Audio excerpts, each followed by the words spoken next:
distracted by the finer things in life. He looks shattered and he's broke,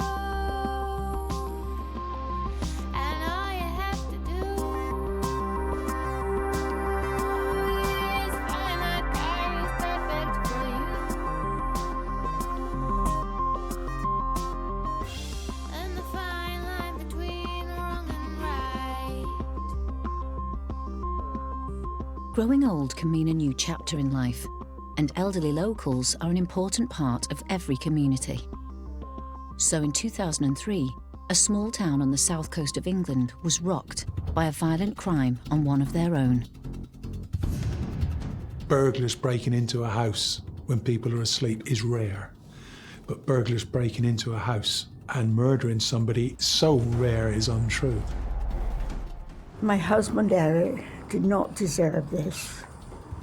As a frail man, any resistance he put up could easily have been overcome by these two young men. There was no need for them to go to the lengths they did. The victims of this crime had got married in the later years of their lives and were hoping to grow old together. Sometimes things just don't go to plan when the very home that was meant to be a sanctuary becomes the scene of a brutal attack.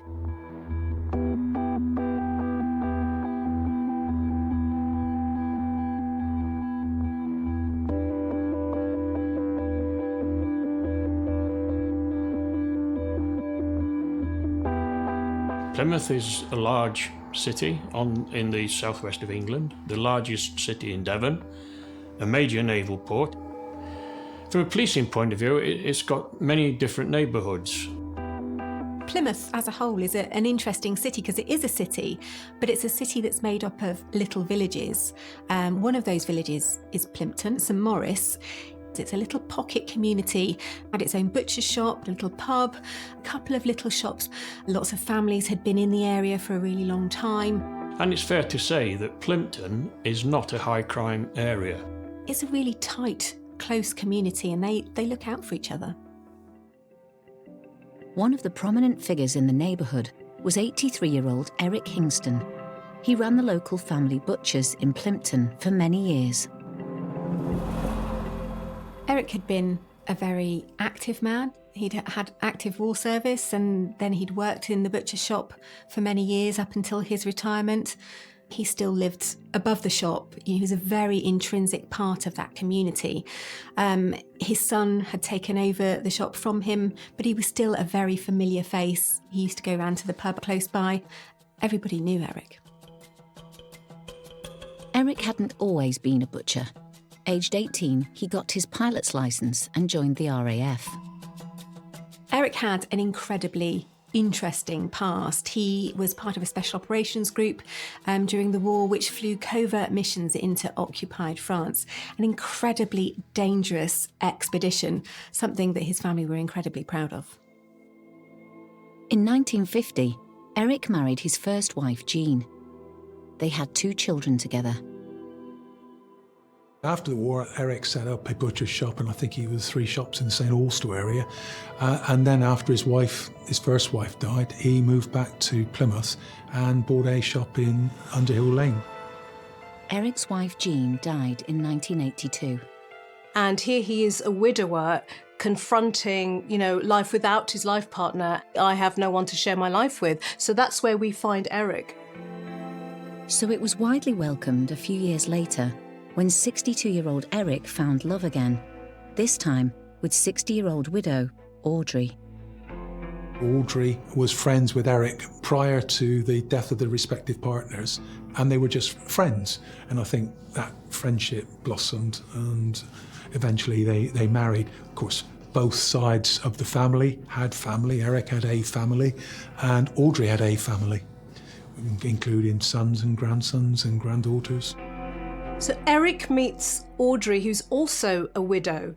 So they already have something in common. They've been through that loss process as individuals. They meet, they get together, and they get married. So from Eric's point of view, he's found love again. They like to travel abroad. They like to go into the city centre and have a cup of coffee and look around the shops together.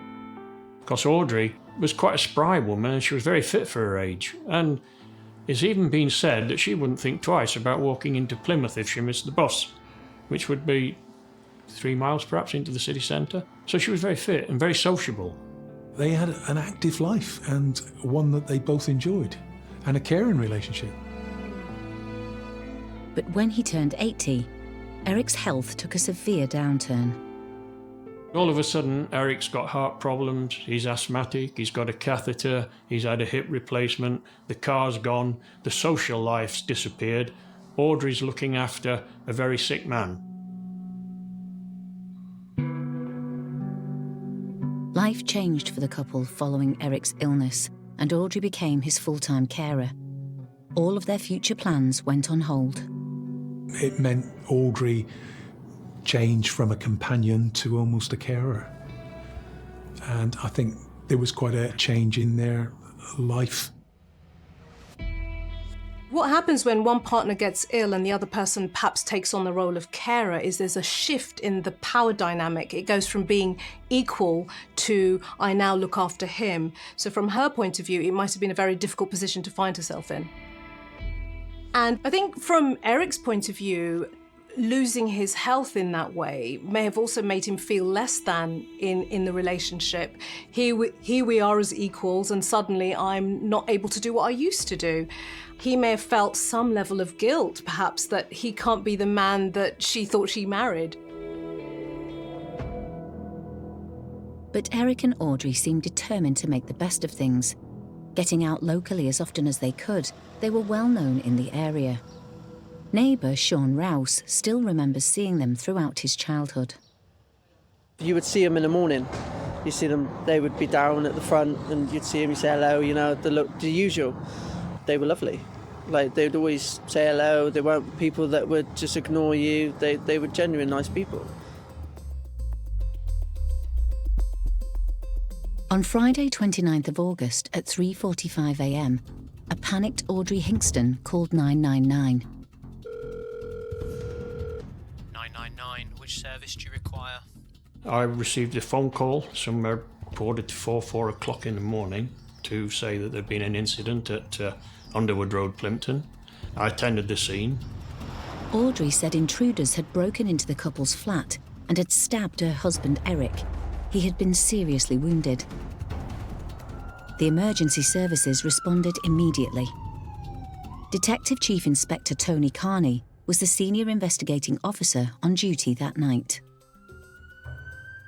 Even after 17 years, it hasn't changed at all. In terms of looking at this scene, no, there's no difference whatsoever in the past 17 years.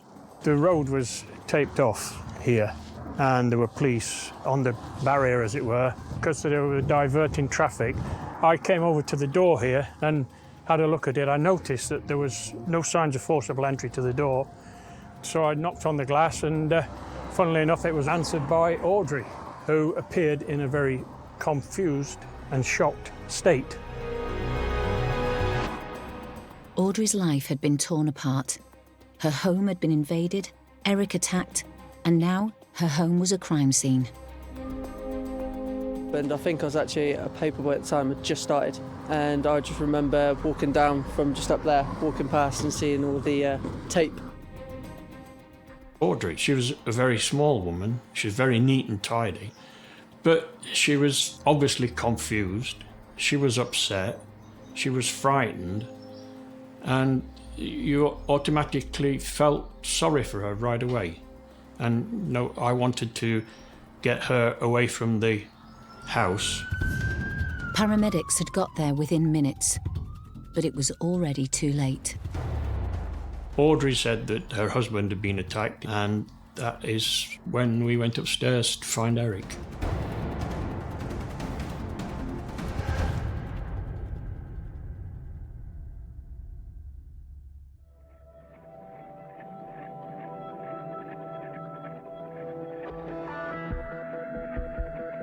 Eric Hingston had been found dead on the floor of the flat above the butcher's in the quiet Plymouth suburb of Plimpton.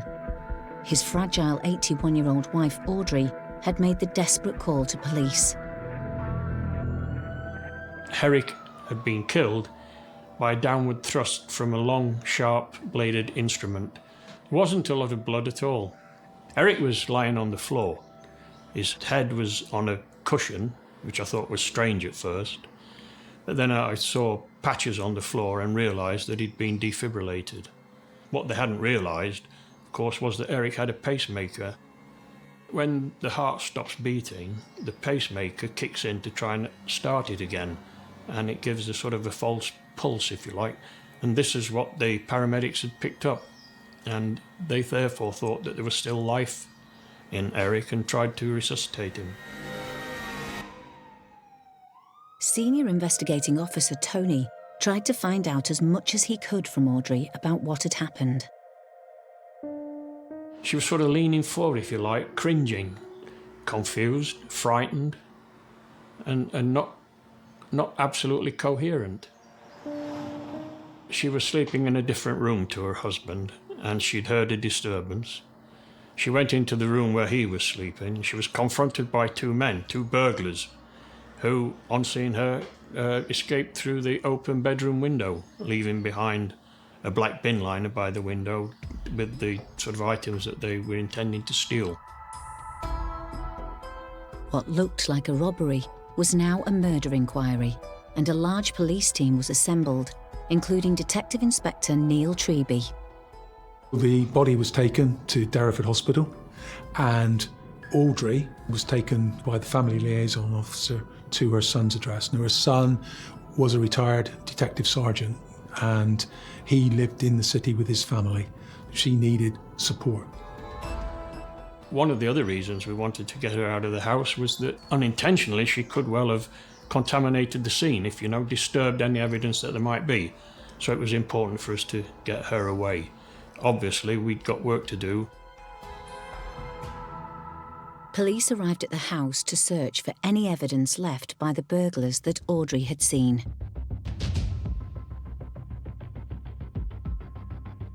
The forensic team arrived and they cordoned off the building. It looked like a typical burglary scene. The wardrobe doors were open, the drawers had been drawn open, the contents had been disturbed, thrown out onto the floor. There was a black bin liner by the window which had got items in it, including jewellery and other items, attractive items that they might want to steal. When people enter premises, they will leave traces. They will leave articles of clothing. There could be skin, there could be a number of things. Bearing in mind we had, in this particular case, a stabbing. There'd be traces of blood. The splattering of blood can be important when you try and work out what level of force was used, where the body was, where the assailant was stood. All of these things can be important. By morning, the whole community was aware something serious had gone on. There was reports of a lot of police activity. We'd sent reporters and a cameraman down there to go and see what they could find out. We'd had whispers that there had been a murder, so it was obvious that something big had happened. It was just, you could tell around the place, it was just shock. It was dead quiet. Everybody was stood on the other side of the road trying to figure out what was going on. And literally along here was literally just people just standing there and watching. You had police up and around everywhere. There were killers in the community, and the clock was ticking. Forensic teams searched for clues as to who these deadly intruders might be. The door that you can see there opens onto a flat-roofed extension, which has got a felt roof cover.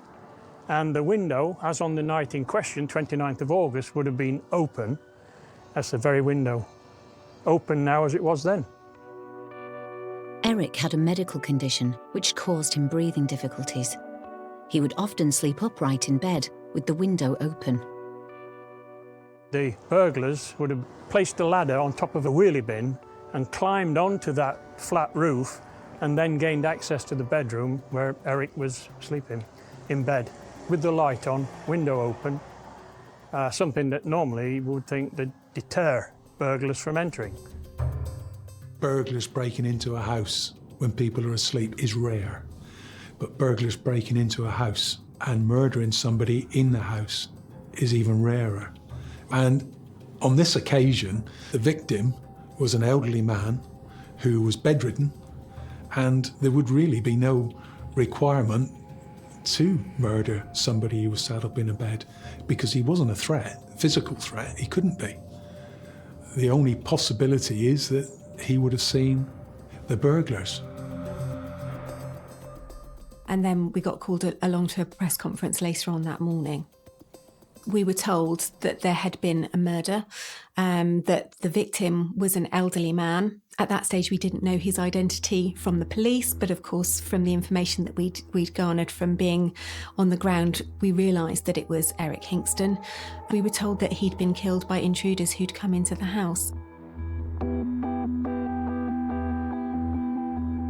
Being the victim of a burglary is something everyone dreads. But Eric and Audrey's home had been invaded by people who were willing to kill, and it terrified the whole community.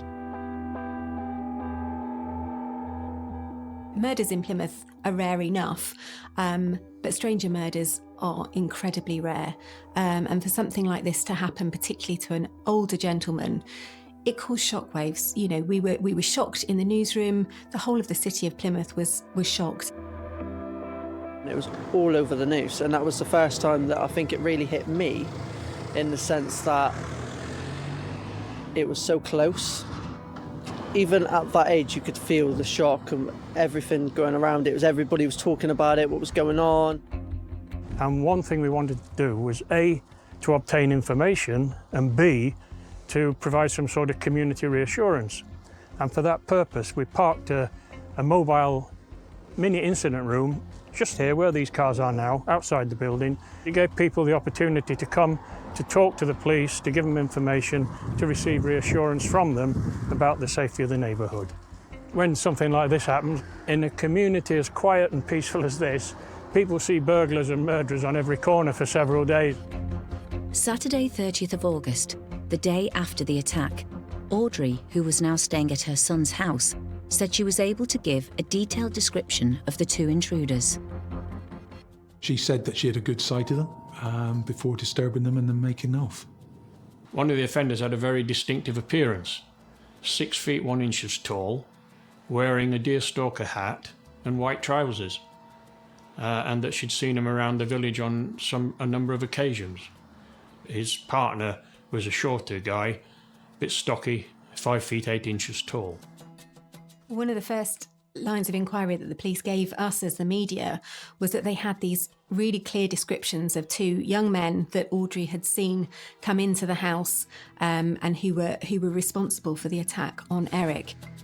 With the whole community concerned that there were unknown killers at large, the story became nationwide news and the search for suspects intensified. We had asked whether Audrey would be willing to give a press conference, and we didn't think to start with that she would. But all of a sudden the police came to us and said, actually, Audrey is going to give a press conference. Something that doesn't happen very often, and of course we all went along to it. There were an awful lot of us. The national media had become involved, as well as all of us local reporters, and we were all crammed into a little room. And then Audrey walked in with her son, and then she gave her statement. During the early hours of Friday morning, 2 men came into my home and ruined my life. My husband Eric did not deserve this. As a frail man, any resistance he put up could easily have been overcome by these 2 young men. There was no need for them to go to the lengths they did. I remember the room being incredibly quiet. You could hear a pin drop. This doesn't happen very often. Speaking to somebody who'd been there when such a terrible event had happened.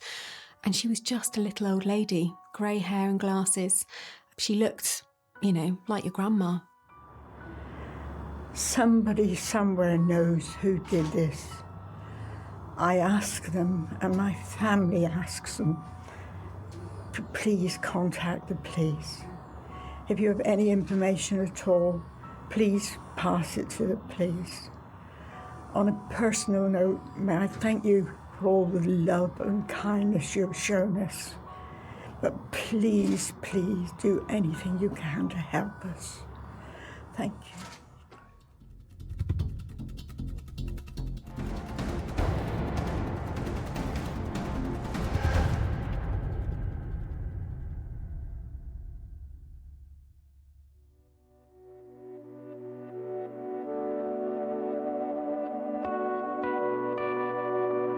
On the 1st of September 2003, Audrey Hingston had just given an emotional press conference pleading for information on the 2 male burglars she said killed her husband.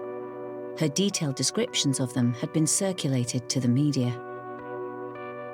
It was obviously the lead story on all of the front pages of the newspapers and all of our news programmes that evening. With all the public attention focused on these suspects, there was a result almost immediately. They were quickly identified. In fact, having circulated their description, they came forward voluntarily. They were arrested. We were told that arrests had been made, and we all sort of breathed a bit of a sigh of relief because, it was such a disturbing thing for the whole of the community. That relief turned out to be short-lived when police questioned the 2 young men. Inquiries were made into their background, and they didn't fit the profile at all of a burglar or anybody who might have committed this type of offence. They were resident in a bail hostel, which was within half a mile or so of the premises. We looked closely at the opportunity that the 2 guys might have had, but the bail hostel assured us that in accordance with their terms and their procedures, there was no way that these 2 people would have been out at that time of night. And the records showed that. And so, having been interviewed and their alibis substantiated, they were released. We were all disappointed because clearly that created quite an issue for us, and we were all a bit confused as to why she identified these 2 individuals which clearly couldn't have been responsible. Apparently these people were quite a common sight in the village. There's a pub next door, there was the butcher's shop and the pasty shop, so it's the sort of place that you'd expect young men to frequent. The consensus of opinion was she must have seen them earlier that day and recalled seeing them due to the shock. It felt a lot like the trail had gone cold, and, we made regular calls to the police to try and find out if there were any updates, but there didn't seem to be any. And we were all wondering, are these people ever going to get caught? Everybody was talking about it. I went to school and you could hear the teachers talking about it when they were having their breaks and that, and everybody was on edge. The police were working around the clock, and despite the media appeals, there was still no leads. Something wasn't right. We were looking at a burglary that had gone wrong. We thought it was strange that we didn't find any signs of fingerprints or even glove marks on any of the furniture or drawers that had been ransacked. Forensics found nothing of alien fingerprints or scenes of crime marks at all, which we thought was strange. As there had been a struggle, police hoped that Eric's killers may have left their DNA on or around his body. Clearly, this is one of the problems that was created by the paramedics. Quite rightly, of course. They would have been breathing over him, talking over him, touching him. Fibres from their clothes might have fallen onto him. That would have contaminated any type of DNA or fibre evidence that the offenders might have left on him. It took us some time, obviously, to obtain the uniforms and DNA samples from the paramedics. But once the police lab had managed to identify and separate the traces left by the medical team, there was still no forensic evidence of the offenders inside the flat or out. And that's one of the things that struck us as strange, because there was no disturbance under the window as you climbed through, no signs of entry, no dirt, no gravel, and it just didn't look right. Whether somebody was wearing gloves or not, they will leave marks, i.e. you will see where they've pulled themselves into a room, if they pulled themselves through a window, you'll see something. Also, if somebody pulls themselves through a window, like in this particular instance, and they're wearing clothing, you would expect them to leave traces or fibres from the clothing on that scene of entry. We didn't get any. By the 11th of September, Audrey's family were saying that they felt something wasn't right. A tragic death like Eric's can have far-reaching consequences, and there were real concerns in the family that Audrey was holding something back. The police began to change the focus of their investigation. Really and truly, at that time, none of us had considered Audrey as a suspect. It was unbelievable at that time. Everything that you'd expect to find from a burglary dwelling, we weren't finding. And then you think back to Audrey's account in the flat about seeing two men, and then you start to think, well, this isn't making sense. And it's at that stage that we decided that we would have to look very closely at Audrey, because there was no forensics. But before the police could pay Audrey a visit to find out more, she shocked everybody by attempting suicide. She took an overdose and left a note. Please catch these terrible people who ruined my life. I cannot live without Eric. She was detained in Derriford Hospital. Whether this was a real attempt at suicide, or whether it was a ploy to put forward a picture of the aggrieved widow who couldn't live without her husband, I'm not sure. But we were also still aware of the family's feelings that Audrey wasn't being truthful, that Audrey was holding something back. And she had been treated for depression by her GP in Plimpton since June of that year, 2 or 3 months earlier, obviously.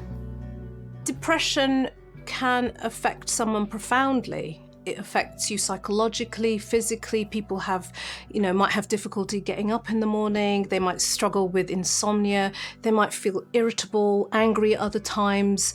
Hopelessness is something that people often feel. Loss of interest in life in general. They might even engage in reckless behaviour. With Audrey in a fragile state recovering in hospital, detectives were unable to interview her. But they discreetly continued to investigate whether she was connected to Eric's death and not the burglars she'd claimed. Bearing in mind, Audrey's son was an ex-police officer. We had to make sure that the information didn't leak out of the police station. Police were doing a lot of forensic searching in the property. We saw them going in and out all the time. We had to turn the negative aspects of the lack of forensic evidence into a positive, which is why we decided that we'd reconstruct the alleged entrance to the premises. We specifically targeted some very, very fit individuals, police officers, to break in to the flat. And we were not surprised to find that they couldn't do it without leaving any trace.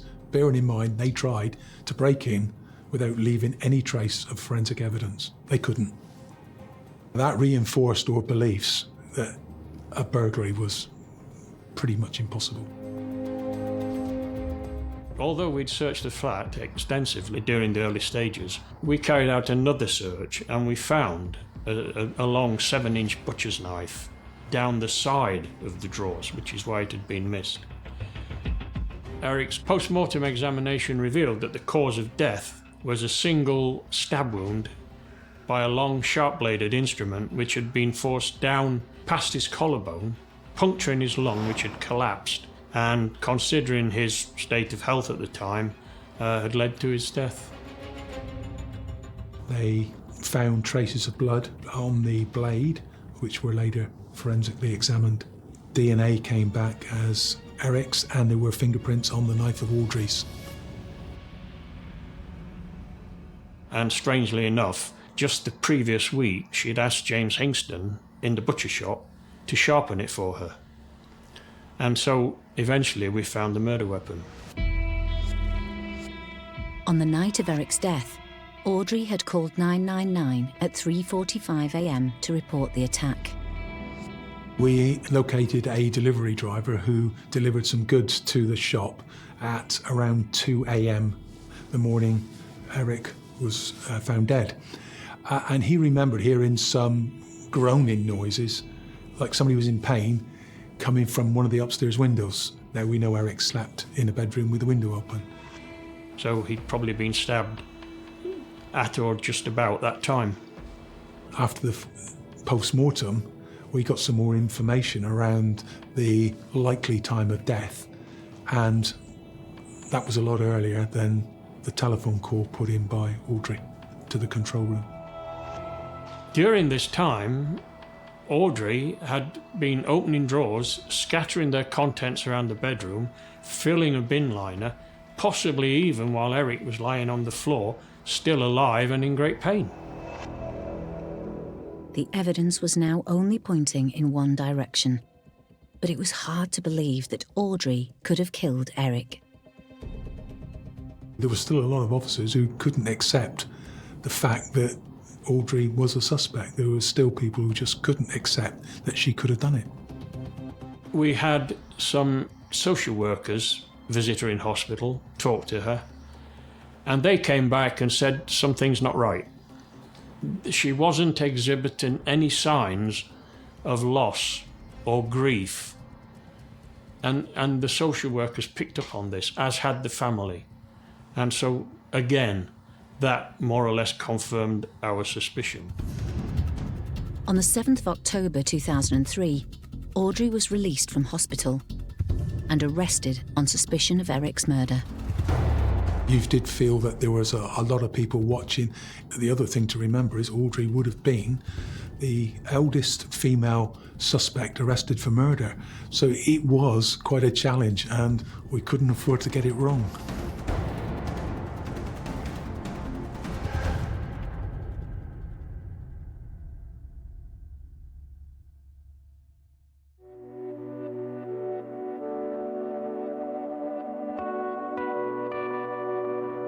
Police had taken Audrey Hingston into custody on the suspicion that she had murdered her husband, Eric.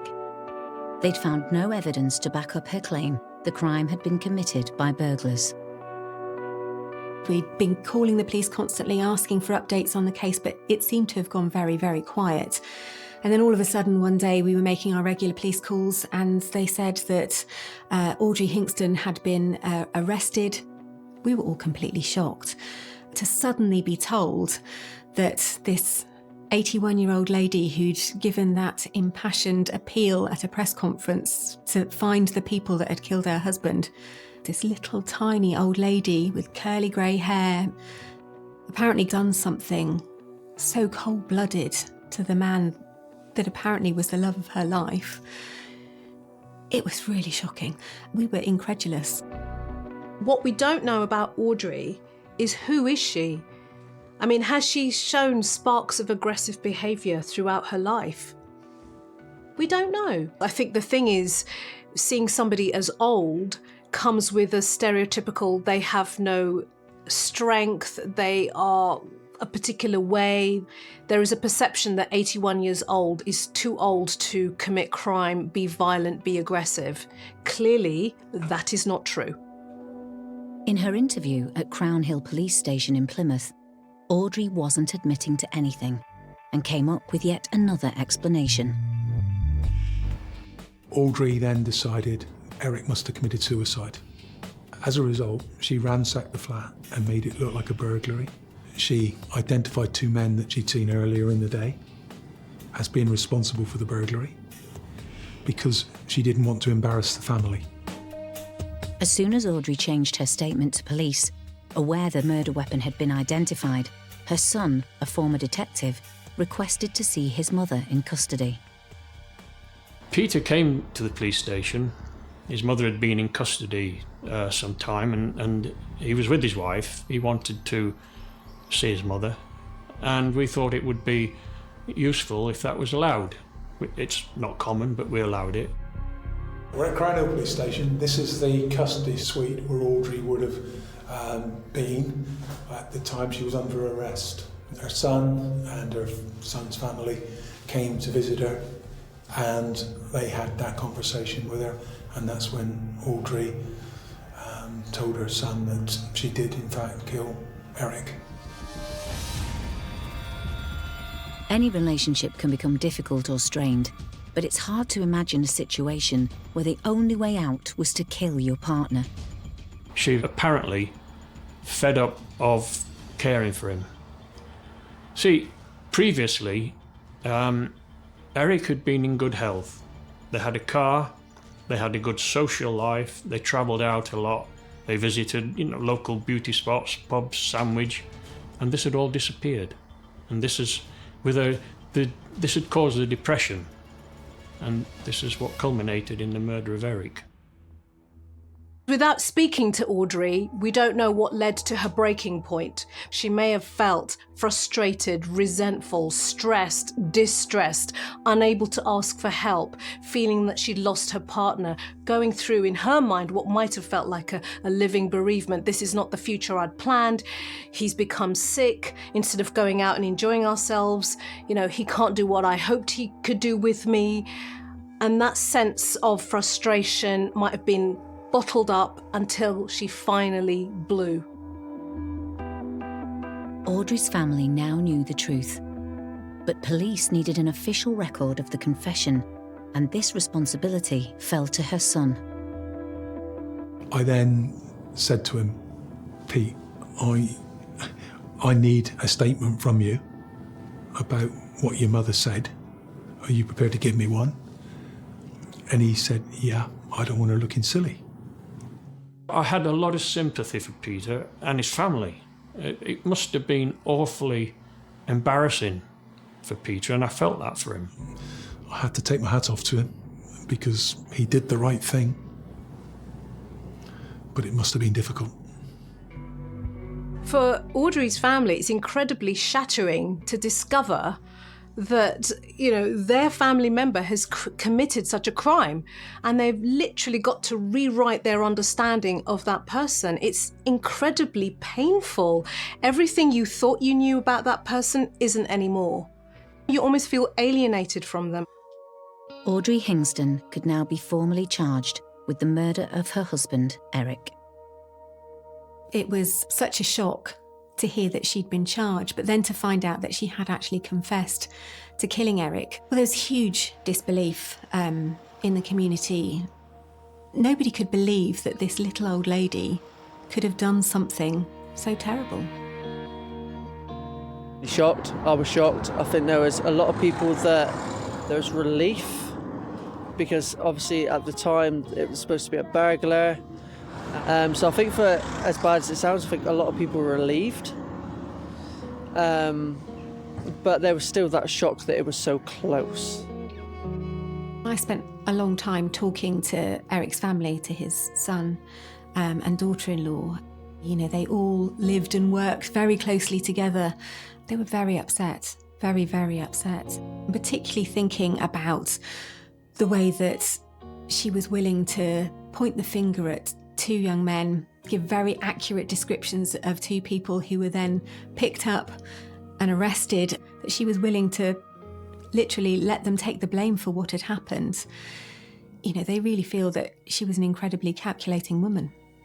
It's, if you like, a double violation. First, you take away somebody we love, and then second of all, you lie to cover up your own guilt, to cover your tracks in such detail, to play the victim, speaks to quite a character from my point of view. But it's her age, the life stage, the violence and the lying that are an interesting cluster for me, and very surprising. On the 3rd of December 2003, Eric Hingston was laid to rest alongside his first wife, Jean. 3 months later, on the 12th of March 2004, his second wife, Audrey, appeared at Plymouth Crown Court to answer for his death. It was downgraded to manslaughter on the grounds of diminished responsibility. I think in view of her age, her history of depression, and the fact that she didn't present any danger to the public. It was not going to please everybody, particularly not the Hingston family. So this is Plymouth Crown Court. We were expecting to come here for a trial to start, something that was possibly 2 or 3 weeks long. And in fact, it all happened in just one day. It was a plea of guilty to manslaughter on the grounds of diminished responsibility. So actually, in the courtroom, there weren't very many people, not even Eric's own family, because they didn't expect it to happen either. Eric's family weren't happy with the way the court case went. So one of the things that happened as part of this court hearing was that there was a victim impact statement read to the court.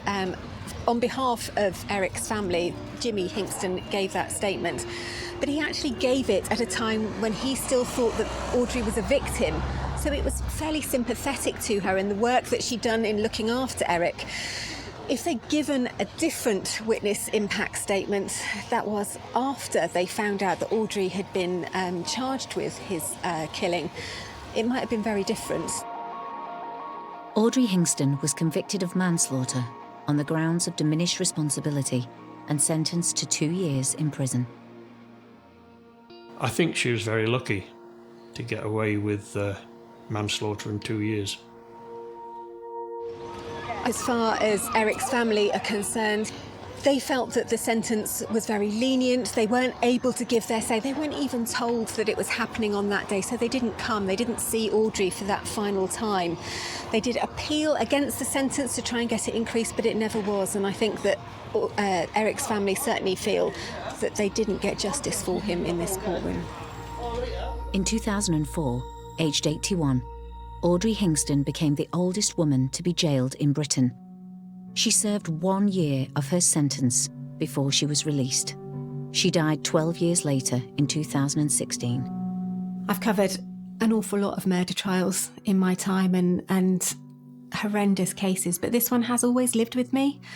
I think partly because we were also taken in by Audrey from the beginning. You know, you don't see very many elderly ladies giving press conferences like that. And, you know, we all felt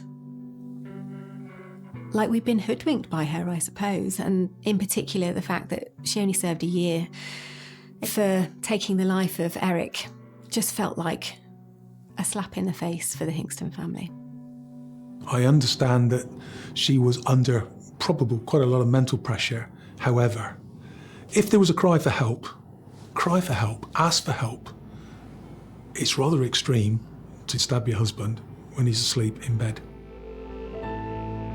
You've got here a man who'd flown missions into Europe during the war. He'd been a businessman, a licensee, a butcher, worked hard all his life. To end it like this was not, I'm sure, not the way that he would have expected to die, and wasn't right.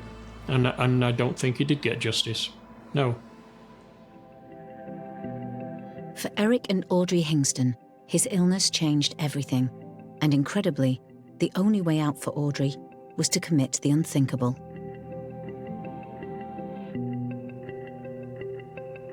Attracted by the finer things in life. He looks shattered and he's broke, and all you have to do is find that guy who's perfect for you,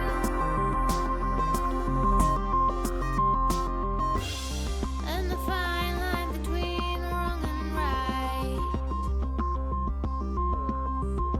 When you're part of a close-knit community that shares the same values and way of life, where everybody knows everybody, you'd think you would be safe and secure. But you never know what can happen behind closed doors. When I heard about this young woman who'd gone missing, I was struck by how unusual an event this was. Police launched a proof of life investigation. The name Proof of Life sounds encouraging. We were basically trying to establish if a person is dead. The Scottish coast, with picturesque towns and quiet, calm locations. The last place you'd expect to uncover a story of abuse, neglect, and murder.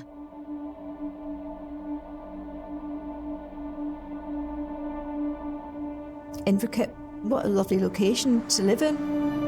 Sitting on the banks of the Clyde, overlooking the Argyll Hills and the forest on the other side of the river. And it always struck me as somewhere that would have been a lovely place to have grown up. You would be very pleased if you got a house here with this sea view. So you don't believe that people go missing and never be found again. It's not a place that you would think anything like this would happen. In the early 1990s, this idyllic area was home to the Fleming family and their daughter Margaret. Margaret Fleming was the only child of Margaret and Derek Fleming. I think she was a very, very quiet child. She needed a lot of support in school. Margaret had learning difficulties growing up, which wasn't diagnosed until later. At primary school, it was identified that she had problems with reading and writing, which later were revealed as learning difficulties. And this would have had an impact on friendships and how she related to other people and how other people related to her. The family lived in the town of Port Glasgow, 10 miles along the coast from Inverkip. In January 1993, Margaret's parents divorced. Margaret was a vulnerable young woman, and now her world had been turned entirely upside down. When Margaret was about 12 or so, she didn't get on with her mother particularly, so she moved in with her father and his parents. She was very closely bonded to her father. She had quite a fractious relationship with her mum, but her and her dad were a little unit. Margaret's father, Derek, was a tradesman who had retrained as a lawyer. He then met Jean. I think we were about 3 years together. I didn't like him at first. He was a lawyer. And then he says, "Oh, come on, I'll take you for a coffee." I went, "Aye, all right then." And we got on all right. As she got to know Derek better, Jean saw his relationship with daughter Margaret firsthand. Always together. Really. And wherever Derek was, Margaret was there. And it was lovely to see. She's quite shy, reserved. She'd take a while to get to know you. But when she did, she did. She clung on to you. She was really a nice little kid. Jean and Derek eventually got engaged and started to make plans together, always making sure to include daughter Margaret. And her dad told her we were going to get married. How do you feel about that? Well, she was a wee bit unsure about it at first. And I turned and said, "I ain't going to take your mum's place. Nothing's going to change." And she was quite happy about it. Unfortunately, her dad had cancer. All parents worry about what they would do if they were unable to look after their children, and Margaret's father was no different. He had to find the right people to step in if the worst happened. When he was diagnosed with terminal cancer, one of Derek's greatest worries was who would care for Margaret once he died. Fortunately, some of his stresses were alleviated when a couple came forward and voluntarily agreed to care for Miss Fleming. The couple were Edward Kearney and Avril Jones. Derek had got to know them after doing some legal work for Kearney. He said he'd known him for years, he trusted him and that, and I said, well, at the time I said to him, I don't like him. I said, I've got a gut feeling. Edward Kearney was thought to have had his finger in many pies, business-wise, in that local area. He was a fully qualified deep-sea diver and practiced that career, which is well paid because of the enormous risks attached to it. So he's a man who had a physical presence, a physically strong man. Some people who had dealings with him would find him intimidating, and I mean that simply by his presence. As for Avril Jones, she was a secretary to a law firm in the area for many years and pursued a perfectly legitimate and ordinary life. Margaret's father didn't feel that his parents could really cope with Margaret and felt that perhaps Edward and Avril could look after her better. You know you're ill.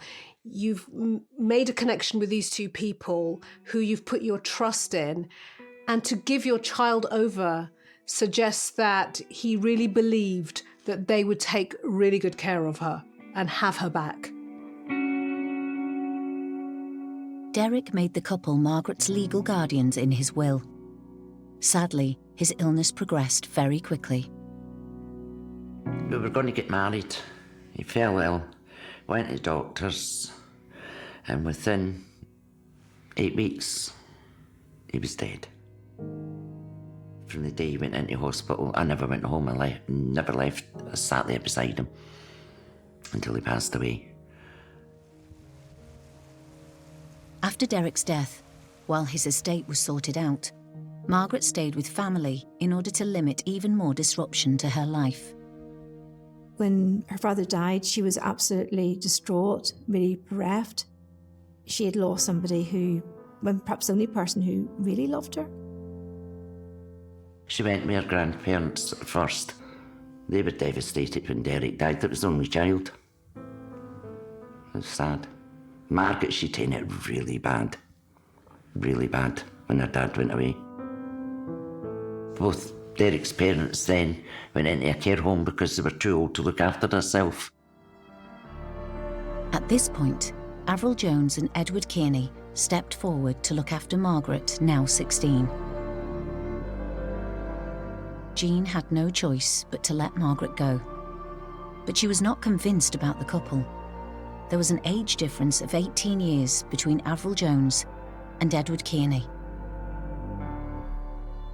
A few times I had to go out there with Derek.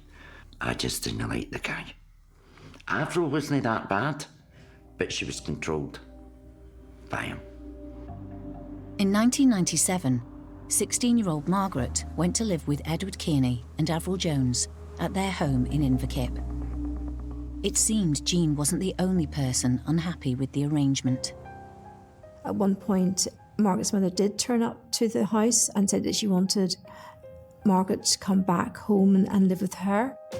There had been a furious row, and Kearney had made some threats, and in fact, she accused him of relatively low-level violence towards her. He demanded of Margaret, who was in the house when this was going on, who do you want to live with, us or her? And Margaret elected to stay with them. I get the sense that she was frightened of Edward and probably Avril, and maybe she felt she had no other option but to say, I want to stay here. It's hard to imagine how Margaret felt, but as she became more reclusive, she also became more isolated from those around her. Kenny was clearly an individual who was controlling and dominating, always wanted to be in control of himself, his emotions, and his surroundings. When he was unable to successfully do this, what he would tend to do is be confrontational and retaliate.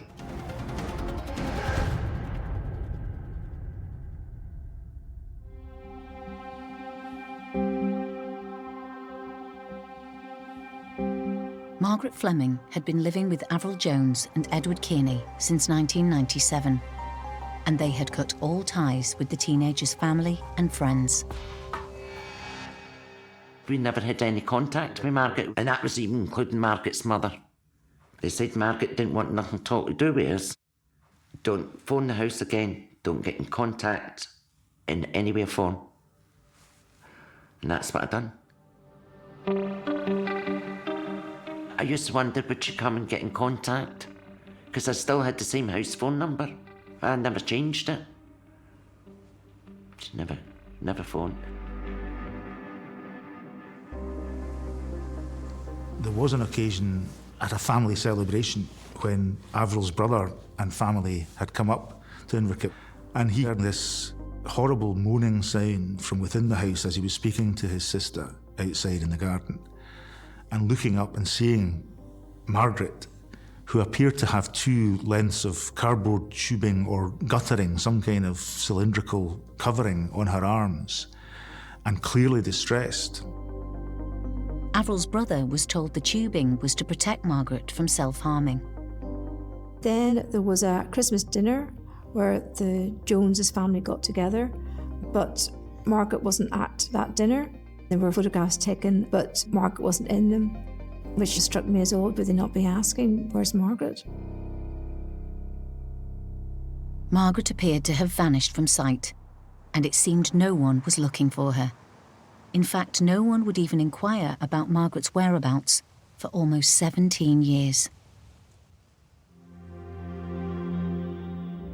I didn't leave her. I was told she didn't want anything to do with me.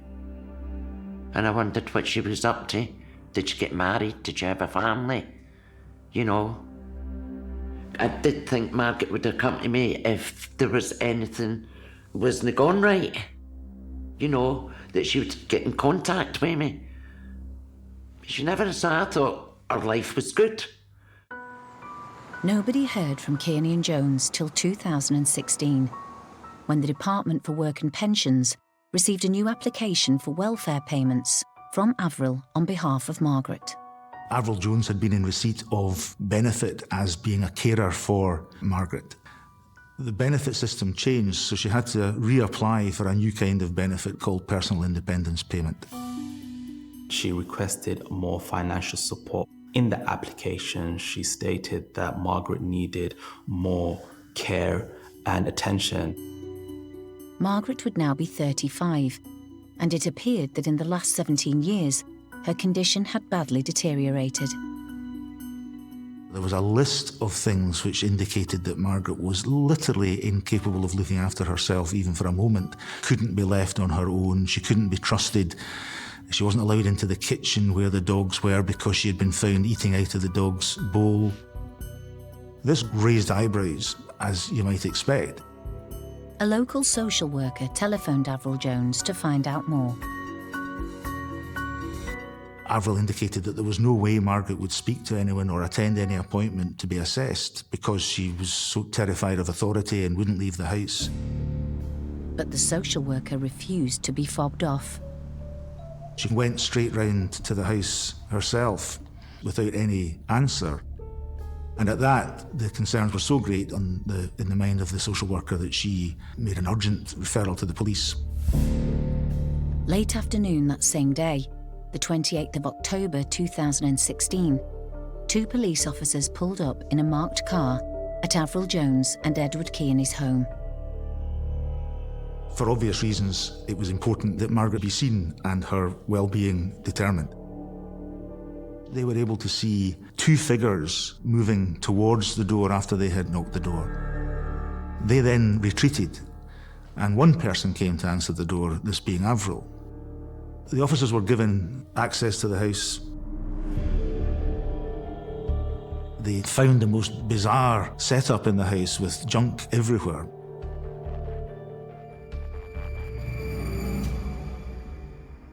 They were actually struck by the state the property was in.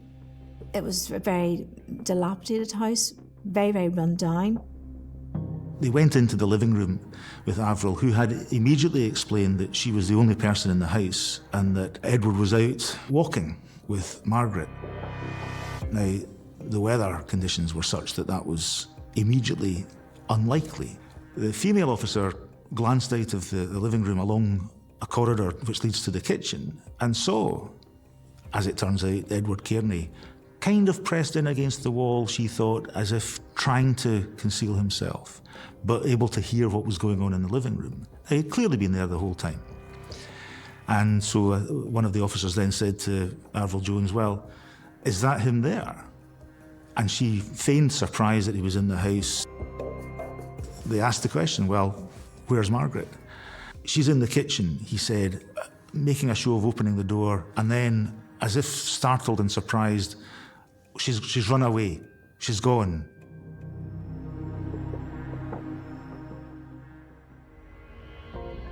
When I heard about this young woman who'd gone missing, it did really intrigue me. because I knew the area where nothing much really happened, nothing much that was bad anyway. It was quite a community-orientated place. People seemed to look out for each other, and I was struck by how unusual an event this was.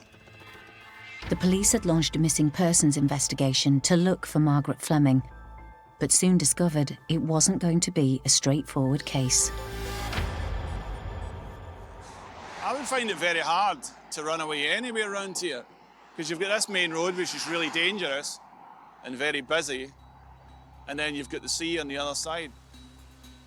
Because of the concerns for this vulnerable person, very quickly additional officers started arriving. And after a short time, CID officers were asked to attend as well. And so they asked Avril and Eddie repeatedly for detail as to where she had been, why she had fled, what had been happening. And it obviously struck Kearney quite quickly that the police weren't accepting this story. And he called out, "You know where this is heading, Avril, this will end up as a murder charge." Which seemed a distinctly odd thing to say if all that had happened was that the girl or woman in their care had run away minutes earlier. Police immediately started tracing anybody previously involved in Margaret's life who might know anything about her whereabouts. Jean hadn't seen her since the late 1990s. CID come to my house and they asked me, did I know Margaret Fleming? I went, "Oh, don't tell me they've done her in." That was my exact words. "Oh no, she's just missing." I actually nearly collapsed and I couldn't get out of it. I couldn't sleep for weeks because I never heard anything. But as soon as the CID came, Andrew, sorry.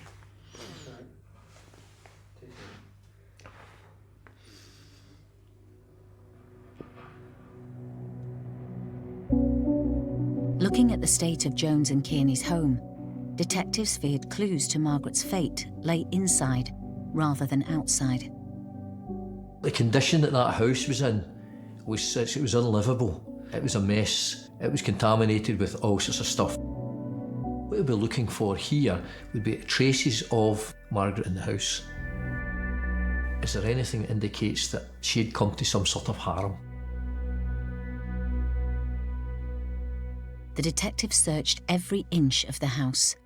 They did not want to miss any evidence that would shed light on the miserable ordeal suffered by Margaret. The police spent quite a time there trying to see any evidence at all that Margaret had been living there as they claimed. So, for example, are there any of her belongings here?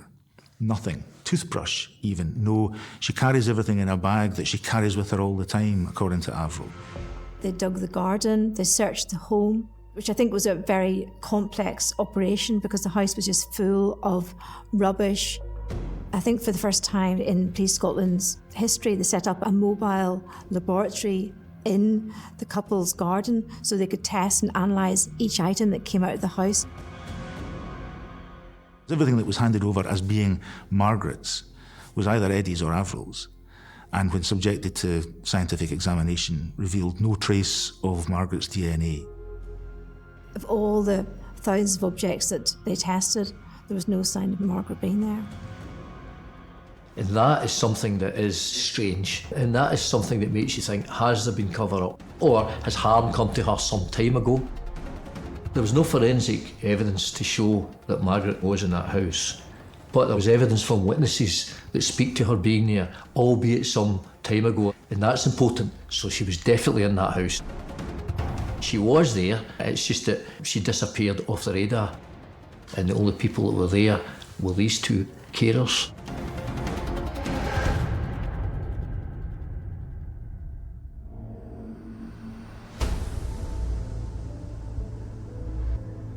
In 2016, a search was on for a vulnerable woman, Margaret Fleming, who had gone missing.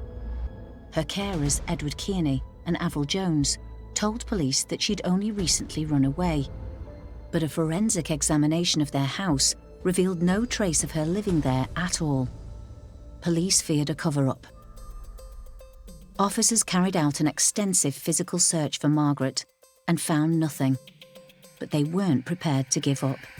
From quite an early stage, it was so obvious that the inability to find Margaret safe and well at that time was likely to be related to criminality rather than missing person. But there is a process through which the senior investigating officer must go before declaring a criminal inquiry. When police interviewed Avril Jones's mother about Margaret's possible whereabouts, she immediately shot a big hole through the couple's version of events. Avril's mother was astonished at the notion that the police would expect to find Margaret there because, as far as she was concerned, many years ago, Margaret had gone and had never been back. There was a phone call between Avril Jones and her mother on the 5th of January 2000. Avril had told her mother that Margaret had gone off and had disappeared. Avril had said to her mother that Margaret, who would have been 19 at the time, had left with a traveller. The very idea that Avril's mother, who lives nearby, was telling the police, Margaret's not here and has not been here for years, whereas Eddie and Avril were saying she was here 10 minutes ago, didn't gel. It was pretty obvious, I think, that Margaret hadn't been there. There was a lie being told about her and that there had been a lot of money paid out of the taxpayer's pocket on the basis that Margaret was there and being cared for. So it was very obvious that at the very least a benefit fraud had been committed. Looking for Margaret was like searching for a ghost. You had no phone data, you had no forensic evidence, no one had been in contact with Margaret for all those years, and then these two, her carers, were leading police to believe that she disappeared. So really, all the lines of inquiry around Margaret had dried up. They had nothing to go on. Police launched a proof of life investigation. They made a public appeal to see if anybody across the UK had heard of Margaret, or come across Margaret, knew of Margaret. The name Proof of Life sounds encouraging. But we're basically trying to establish if a person is dead. They contacted all the GPs in the whole of the UK, all the health boards, all education authorities to see if there was any trace of her. They made inquiries with banks and credit companies, but there was absolutely no sign of her on social media either. No digital footprint, which is unusual, for the days that we live in. The police knew it would be hard to prove Margaret had come to some harm without finding her body. The area around the house where they were living, Kearney and Jones, huge amount of land, trying to search for that body. Diggers, they looked in the river, they had divers, everything they could do. They had a drone up trying to identify an area where she could be buried. I mean, that's a mammoth task. And really, Kearney and Jones gave them nothing to go on. The house is very secluded, so anything that would have happened there, or, if you like your privacy, that's where you would have your house. Because the only people that can see you is from the sea. There might be a boat passing, but other than that, nobody would see you. It was like looking for a needle in a haystack, trying to find Margaret Fleming. The only time you can prove she was alive was when she was last sighted on the 17th of December 1999, when Avril Jones' brother says he last saw her.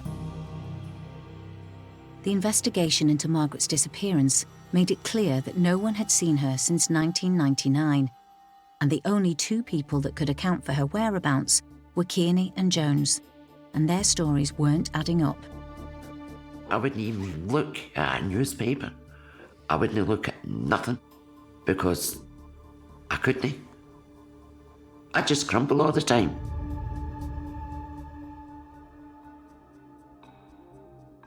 There'd been stuff in the press, and a lot of it was negative. We knew there was a bigger story here. We were just basically trying to find it. In 2017, 1 year into the police missing persons investigation, one of photojournalist George Wright's colleagues in the media posted a card through Kearney and Jones' letterbox asking for an interview. About a week later, after he put the card through the door, that he got a phone call. And they wanted to tell their side of things because they felt like everything was on them, everybody was against them. On the 4th of October, George and his colleague went to interview Kearney and Jones. Memories that are bringing back is a wee bit of trepidation going up to the house, just wondering what it was going to be like in there. Because we've seen it from the road, it looked really run down and dark and dank, and it was, definitely. So this is bringing it all back again. We weren't sure exactly what we were going to get, if anything. They might have just said no at the time and we wouldn't have got anything, but we spoke to Edward on the doorstep and he eventually let us in. He basically just asked him, well, where is Margaret? Tell us what happened. The story that they then came away with was so fantastical that at one point I was trying not to laugh because it was just unbelievable. They actually said she was working as a gangmaster and she was running organised people trafficking and things like that. And she was getting them to commit criminal acts for her, and she was the head of an organisation. But then 5 minutes before that, they had said that she was quite slow and she wasn't that bright. Edward Kearney tended to want to take control. He wanted to do all the talking and not let, I think, Avril Jones speak at all. They were actually asked on that interview, how did they feel that she's not appeared? Normally, interviewees will say, well, please come home, give me a call. Even if we've had an argument, I want to hear from you. That's the sort of thing people tend to say in this situation. They actually were quite vociferous. They didn't really like her. She was connected in drugs, she was involved in all sorts of things like that. So they were being quite nasty about Margaret. I was raging. How dare you? Wrong. No. Margaret wasn't a gangster. She'd never get involved with anybody like that. He just wanted to cover his back. This is what it is now. Just boarded up. It's actually glad to get out of the house and actually get some fresh air because all the windows were bolted shut. There was no air in the house at all. It was horrible. All you were breathing in was dust and dirt. And then Edward showed us painstakingly where the police had dug up quite a lot of the garden. I don't know why he was telling us that. I think he was wanting to feel sorry for him. You know, look what they've done to my garden. They've dug it all up. Well, there's a good reason why it was dug up. And with the interview, Kearney and Jones were digging themselves deeper into trouble. After that, things just snowballed very, very quickly. The investigation was ongoing by that point. Police kept it really quiet. I think the police were watching for any discrepancies in what they were telling us and them. They gave different accounts at different times, but the recurring theme was that in the first week in January of 2000, she had gone away with someone from the travelling community and was living in Cumbria with travelling people. They then finessed the account to include that she would come back very frequently to collect the money that was hers. They obviously had worked out they still had to pretend that they were not the beneficiaries of this money, that in fact Margaret was still getting it. And this was part of the hole they were digging for themselves. Because it meant that since they were insisting on that, if we were able to prove that wasn't right, it greatly undermined any credibility their account might have. Police believe that Margaret died sometime between the 17th of December 1999 and the 5th of January 2000. She would have just been 19 at the time.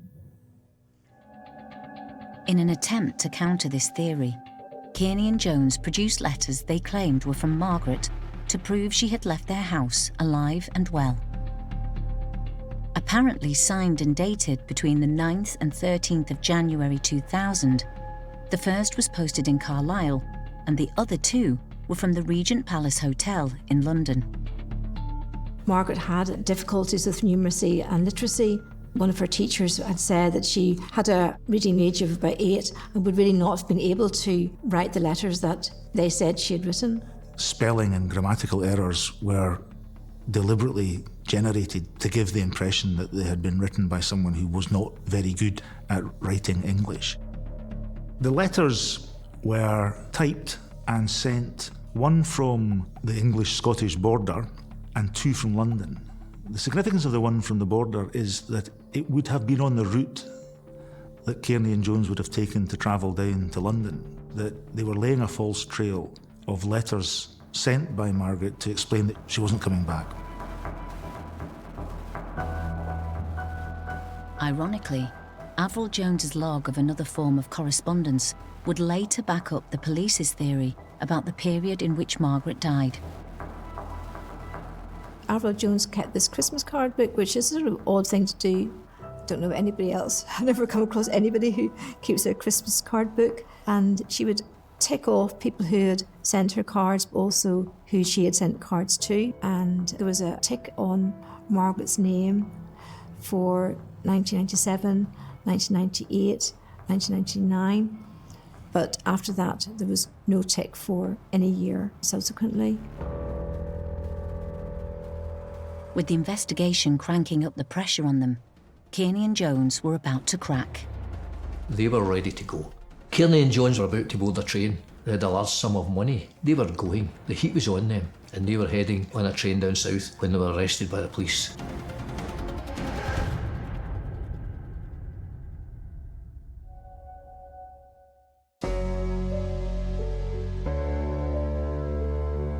On October 26, 2017, Edward Kearney and Avril Jones were interviewed at Govan Police Station in Glasgow on the suspicion of murdering missing woman Margaret Fleming way back in 1999 when she was 19 and they were supposed to be caring for her. They were interviewed simultaneously. Kearney's response at interviews was really quite farcical. He initially endeavoured to say no comment, but very quickly descended into personal abuse against the interviewing officer, clearly trying his best to unsettle him and avoid answering any relevant questions. He's a very, very arrogant man and insisted that Margaret was very much still alive and active. Despite Kearney's bravado and Jones' silence, the evidence was mounting against the pair.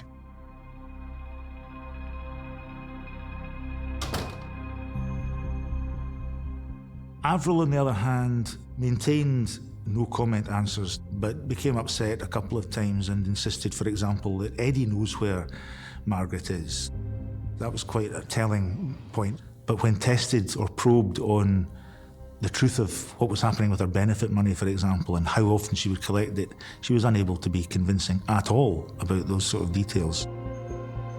The next day, Kearney and Jones were charged with Margaret's murder and were remanded in custody.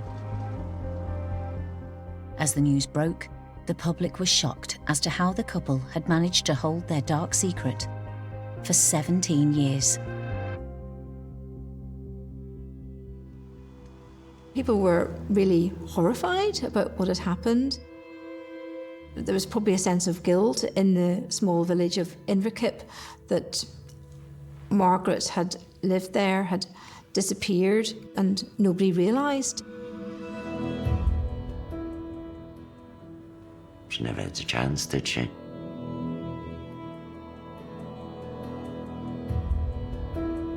From the time the CID came to my door, I've never been right. I have a lot of regrets. Could I have done more to get Margaret? I really feel I let her down because I feel I never fought hard enough for it. Margaret was really isolated from other people who loved and cared about her. And that feels incredibly tragic, that no one actually checked to see where she was and actually to see her face to face, but just believed the narrative that they were being given. Margaret was simply a forgotten person. She was an individual that was vulnerable. We have this notion that because they're receiving guardianship and that they're receiving financial support from the state, that their well-being is catered for and looked after. Yet they're some of the most overlooked and neglected individuals. Margaret had fallen through a crack in the system. Nobody from the council or any other departments, social work and whatever, asked about her welfare or anything. Margaret being a missing person only came to light when the benefit system changed. But they've been claiming money for Margaret for years and years and years. Something like £180,000, and the money had gone into Avril Jones's account as Margaret's carer. The couple did have some financial problems. They were found to have been in mortgage arrears. So there's a theory that they actually invited Margaret into the house deliberately in order to claim her benefits.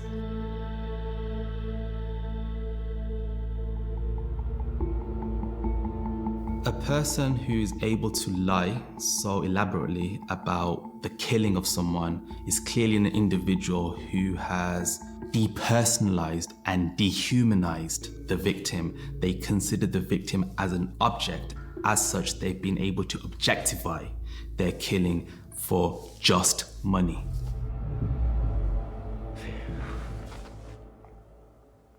Do you know that's hard? That's very hard to accept that another human being could do that to another kid. A kid. That's bad. That's evil. Really evil. On April 25th, 2019, 77-year-old Edward Kearney and 59-year-old Avril Jones went on trial at the High Court in Glasgow, accused of murdering Margaret Fleming. Without having a body, to get a conviction for a murder, although it's not unheard of, it is one of the most difficult cases. No DNA, no forensic, you have no idea how the victim met their death. But there was still plenty of evidence in this case. There was no proof of life. Margaret was not living. There was a Christmas card book which was ticked off for the years. That stopped in 1999. There was inconsistency in statements. They produced false information that she was still alive. They were writing letters. Focus then came to be on what was going on in London on 13th of January 2000, and that was the date on one of the letters. Kearney and Jones were real hoarders. They did not throw anything away. And that turns out, on the one hand, they say, well, we don't throw anything away, and that's why we've still got those letters from Margaret. I'm glad we didn't throw them away because we can prove she was alive and well. Nor did they, however, throw away the invoice from the Regent Palace Hotel showing that a couple in the name of Jones had stayed there on the 13th of January 2000. This meant Kearney and Jones happened to be staying in the exact same hotel on the exact same night that Margaret had supposedly been there and written a letter to them to explain her disappearance. Without that, I'm not convinced there would have been a case. To find that invoice, that was a real stroke of luck. It's an astonishing mistake to have made. Edward Kearney did himself few favours either when Ian McSporran cross-examined him. He started contradicting things he had previously said, quite significant contradictions. It was a bit like nailing jelly to a wall. If one story didn't turn out to be any good, he would change it to another story. And since the two of them had twined their fate, really, although Avril Jones didn't give evidence, the damage he was doing to her as well. She maintained a fixed gaze forward for almost all of the trial. There were no betrayal of emotions. There were so many inconsistencies, and there was no doubt when this was all presented together that Margaret had been killed by these two. The jury found Edward Kearney and Avril Jones guilty of Margaret Fleming's murder.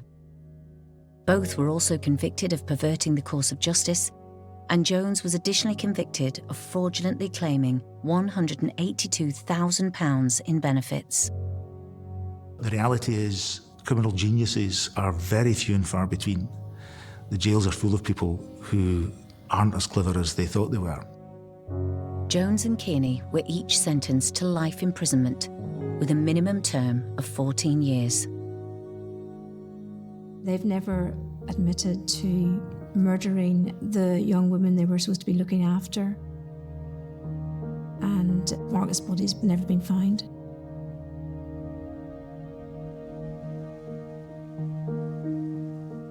you'll find her in the bottom of the sea. I'm still convinced of it. Nothing will change me. She's at the bottom of the sea. When killers don't confess to the crimes that they've committed, nor do they tell authorities where their victims' body is located, this for many is their last form of control. We know that Kearney is an individual who liked to be dominating, and as such, this is one of the last forms of control that he has over authorities, over the victim, and over the victim's family. What happened to Margaret is an unfinished, incomplete story. And psychologically, that can be deeply, deeply painful. Where is she? What happened? How did she die? We can't even bury her. We can't even honour the life that she had. So all these questions remain questions for the rest of their lives until these two people decide whether they're going to speak out or not. But sometimes allegiances change. You never know. As Kearney's older, if he died first, who knows, Avril Jones might be able to tell the police in Scotland where Margaret Fleming's body is, to give them closure and do the decent things so they can bury Margaret.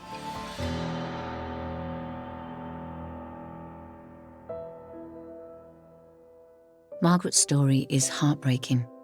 She was a vulnerable woman who needed support, and the very people who were meant to be her protectors ended up betraying her in the most unimaginable way.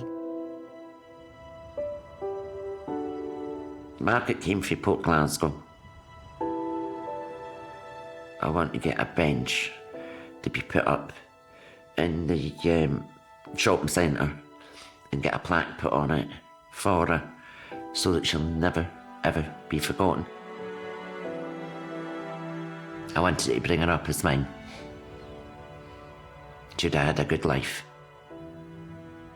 Oh, she would have had a good life.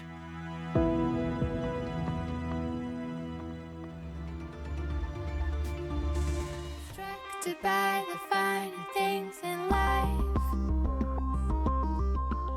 He looks shattered and he's broke.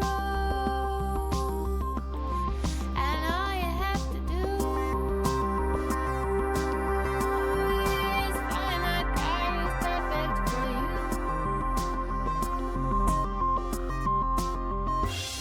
And the fine line between wrong and right.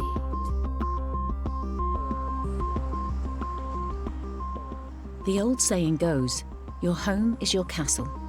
The door closes behind you. It's where you feel safe. So when violence erupts inside, it's all the more shocking. In 2011, in an affluent part of London, a quiet local man was found dead in his bedroom. You can sometimes go to someone's address and you can find money in a drawer, in a wallet, or in a jacket pocket. But you don't tend to find thousands and thousands of pounds just lying around in bin liners or shopping bags. If you find out how somebody lives, you stand a better chance of understanding why it is that they may have died.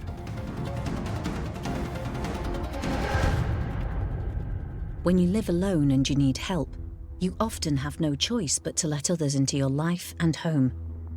But who you choose to admit can mean the difference between life and death.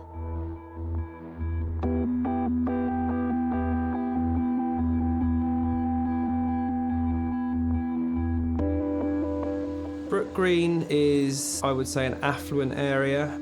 It's bordered by Shepherd's Bush and Hammersmith, so just a typically kind of diverse London locale. Expensive houses, expensive property, nice restaurants, nice pubs. It's a nice area. So murder, in fact any crime around here, is probably quite unusual. Brook Green in West London was home to 58-year-old William John Saunderson-Smith. William grew up in Rugby in Warwickshire. I think his father died when he was around about 8, and then shortly after his mother was taken away to a mental institution. So he had a difficult upbringing. William grew up with his cousin because his father died and his mother was taken into hospital because she had mental health problems. And this is quite a difficult and challenging start to life. And these things influence and affect and shape your worldview. May have left him feeling, that the world is not a safe place. He had actually come from a tenant farmer background, and his family had money, but they were farmers. But then he had at some point decided to come to London to make his own fortune, and he certainly did that. William had spent his money wisely, investing in property and making a living as a landlord.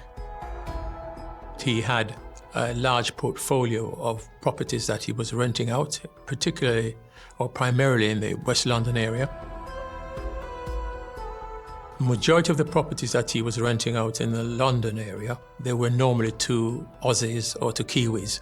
And it's probably because of the transient nature of those individuals and because they would be working in the area for his court, he seemed to have a ready market that he was obviously supplying with accommodation to stay.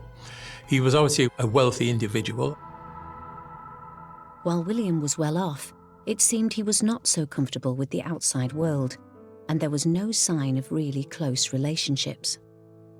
William didn't have a big family. His parents died long ago. He had no spouse, no children.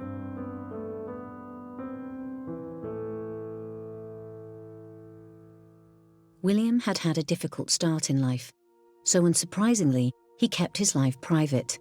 But to others, this privacy was unsettling. He led quite a complex lifestyle. When he was having these properties renovated, he'd often fall out with the builders, owing them a lot of money. So the builders were trying to get hold of him. When he rented his properties out, he would often keep the deposits and they would try and get hold of him as well.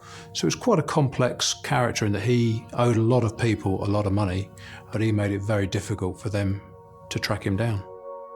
From what we understand, somebody who's pretty difficult as a landlord and, would use cheaper builders rather than spend the money. And for me, psychologically, this possibly speaks to somebody who saw holding on to money as a form of security, almost like a blanket of protection. The jewel in the crown of the Saunderson-Smith's property empire was a large terraced townhouse in Brook Green. All of a sudden, in 2011, he evicted the students living there and moved himself in. Although he was a multimillionaire, he didn't necessarily live an outward-facing, flamboyant millionaire's lifestyle.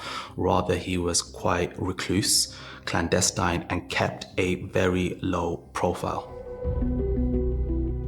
The house in Brook Green became not only William's home, but also his biggest building project. The property was in a huge state of renovation. On every single one of the 4 floors, there was building materials. He was doing it up. His builders, he had entrusted them, I believe, on several of his building projects. The property at the time, even back in 2011, whilst it was being done up, was probably worth in the region of £2 million. Although residents on the road suspected William was perhaps converting it back to a family house, they barely saw their new neighbour.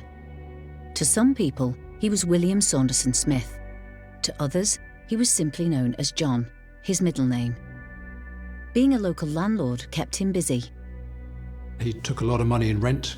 He charged a lot of people the upfront deposit, but always collect the money in cash. He spent most of his time visiting these different addresses, collecting his rent. He didn't really take much of the money to the bank. And he had all this money, and over years and years, he led quite a reclusive lifestyle, so he had no real major means of spending this money. And so the money just built up. And this business model worked for a very long time until the banks clamped down on exactly where this cash was coming from, money laundering regulations, etc. And all of a sudden, he had all this cash, but there was nowhere for him to put it. With the constant building work at his home, keeping track of his business started to get too much, and William John finally admitted he needed some help. John hired an assistant on Gumtree, and this young lad, his job really was to try and put his finances in order and some sort of semblance of normality to his accounts. William had started to let people into his life, But one morning, it became clear that something wasn't right. On Friday, 21st of October 2011, he had arranged a meeting with the young assistant he'd hired. On the morning he was supposed to meet with John. John didn't turn up. And so we came to the house. And because it was being done up, there was a newly painted sash window on the left of the door. And there was a clear mark on there that had been jemmied with a screwdriver or something similar. And the PA went inside and found John's lifeless body upstairs in a state of undress on the very top floor.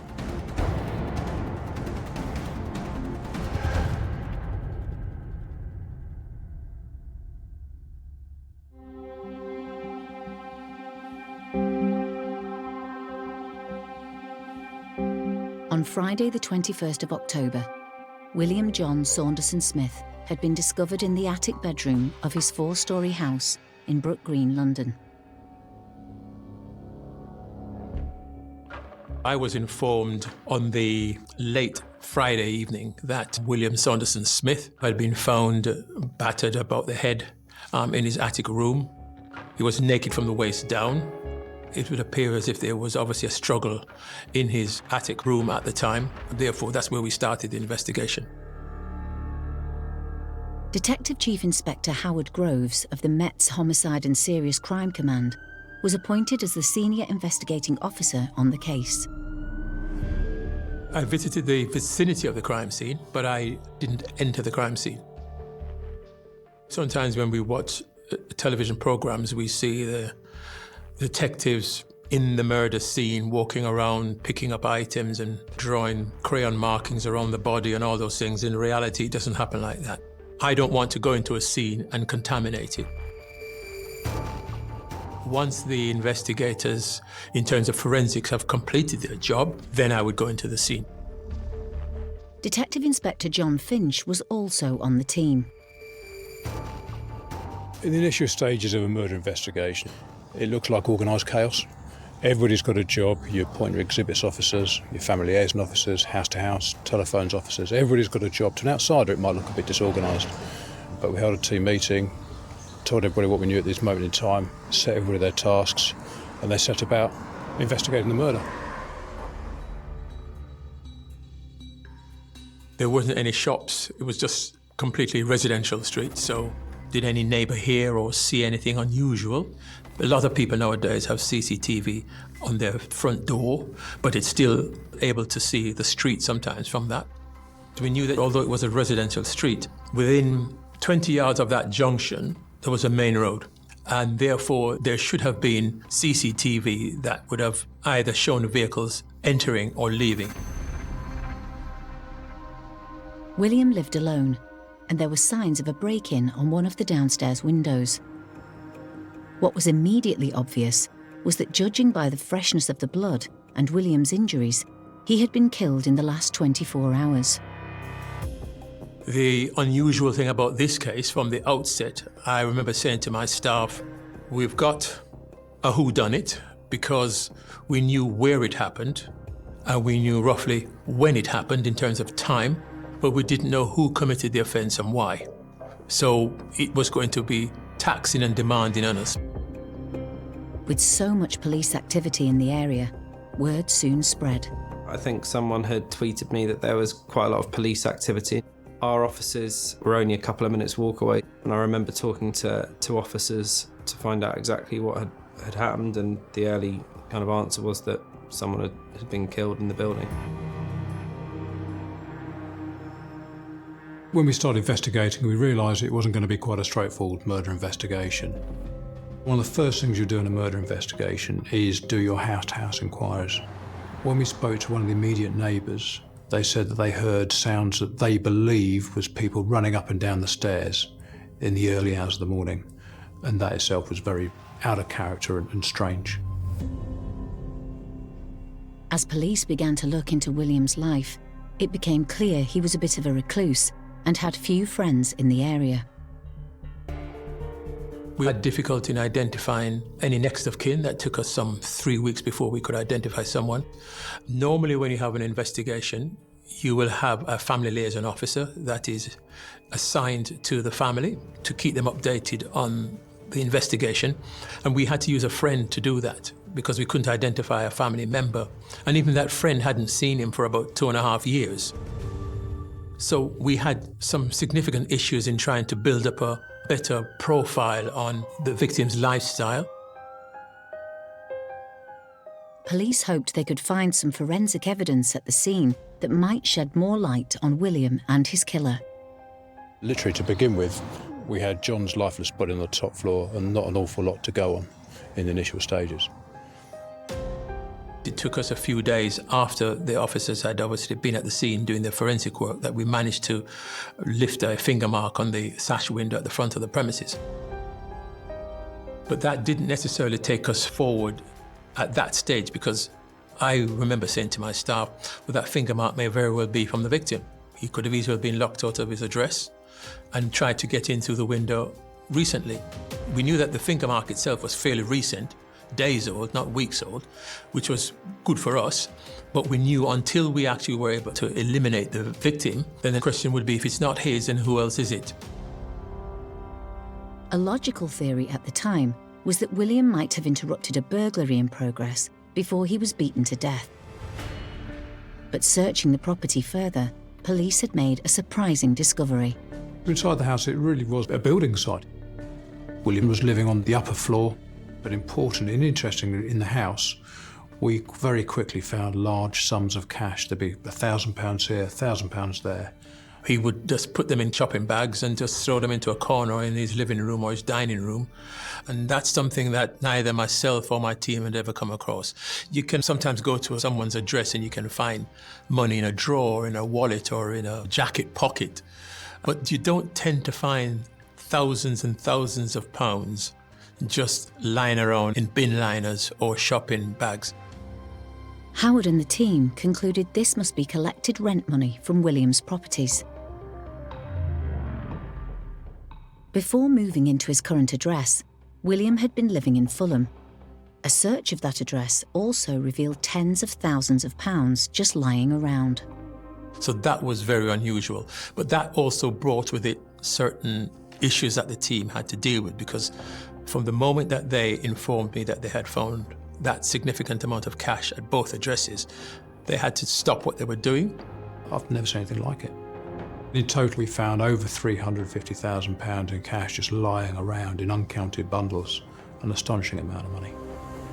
We had to therefore then get officers from a particular unit that would come and witness them counting the money and then securing it so that it can then be taken away. Because obviously one of the things we had to ensure is that the credibility of those officers was maintained, and for the organisation that there couldn't be any suggestion at a later stage that more money was there and we only retrieved X when there was Y. So that was an unusual thing. We'd never experienced doing anything of that magnitude before. At the Brook Green house, officers eventually counted nearly £250,000 in cash, and there was even more at other addresses. I'm wondering whether this almost obsessive collection of money, hiding it, not putting it in a bank, but putting it in various different properties, was a form of him feeling secure, having some control over his life. And what does money often give you? A feeling of, I've got everything I need around me. I've got security. No one can take it away from me. And therefore it gives me some sense of control over what happens to me. With so much money still in his home, it was not immediately obvious what motive William's killer may have had. Some may argue and say that this case has the hallmarks of a robbery that's gone wrong. I don't think that this is the case. Usually in cases whereby robberies have gone wrong, the assault, the violence tends to be quite moderate. In this case, there's evidence to suggest that the violence that was inflicted on William was quite extreme, it was aggressive, and it has the descriptions of overkill. And as such, I don't think that this case is a robbery that had gone wrong. When William's autopsy results came back, they revealed he had died from head injuries caused by up to 9 blows with a blunt instrument. William's death was a mystery for several weeks after the crime. Why would anybody seek to kill, especially in such a brutal manner, a 58-year-old man who, by all accounts, was completely harmless and kept himself to himself? There was no murder weapon found, and there was seemingly absolutely no reason for his ultimately savage death. In search of a motive, the police started to look towards William's complex business dealings for suspects. William's business model was to take up properties like this that needed renovating. He'd turn them into a number of different apartments, flats or rooms, and he would put a phone number on these rooms. He'd rent them out, he'd collect the rent, he'd collect the deposits, but then he'd get rid of his mobile phone. That property alone, we had 67 mobile phone numbers and phones that were attributable to him. William's mysterious lifestyle was not helping to catch his killer. If you find out how somebody lives, you stand a better chance of understanding why it is that they may have died. The police investigation was soon to take a very different direction, as it headed far from William's home.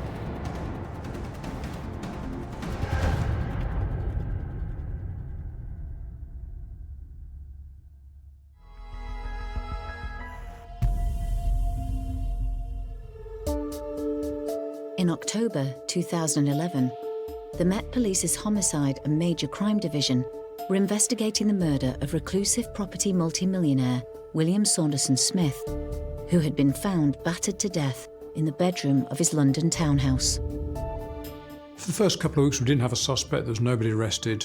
We were doing our investigation, there was an awful lot of material to be going through. There was a lot going on. The police investigating William's death were baffled by the case and were struggling to either track down his next of kin or to paint a picture of his life. We had to really try and reverse engineer his life to try and find out really what had happened.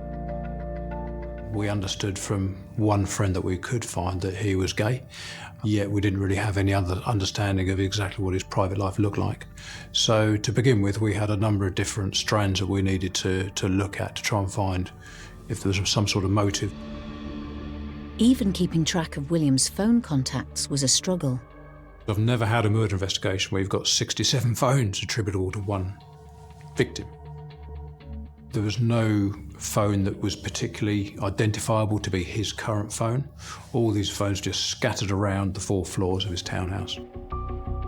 With bundles of money totalling nearly £250,000 left in William's house, robbery seemed an unlikely motive. In an effort to track William's last known movements, the police launched a media appeal. There were plenty of gay venues in and around Old Brompton Road in Kensington, which he would often frequent, and that was another line of police inquiry in terms of, was this a sexually motivated crime? We didn't discover too much about his lifestyle, his private life. We knew he was gay, but didn't really know anything more than that. It seemed likely that William knew his killer, but with few family and friends to talk to, there were no obvious suspects. Just because somebody is difficult, a recluse, has a secret existence, and might be not the world's greatest landlord and may at times have underpaid people, does not mean they deserve to be bludgeoned to death.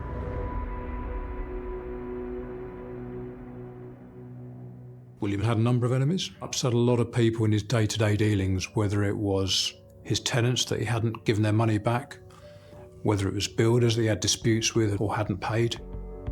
Through his business dealings, police found William had built up a list of people with a grudge against him. There were a lot of people that we came across that, not necessarily a reason to kill him, but certainly a reason to dislike him.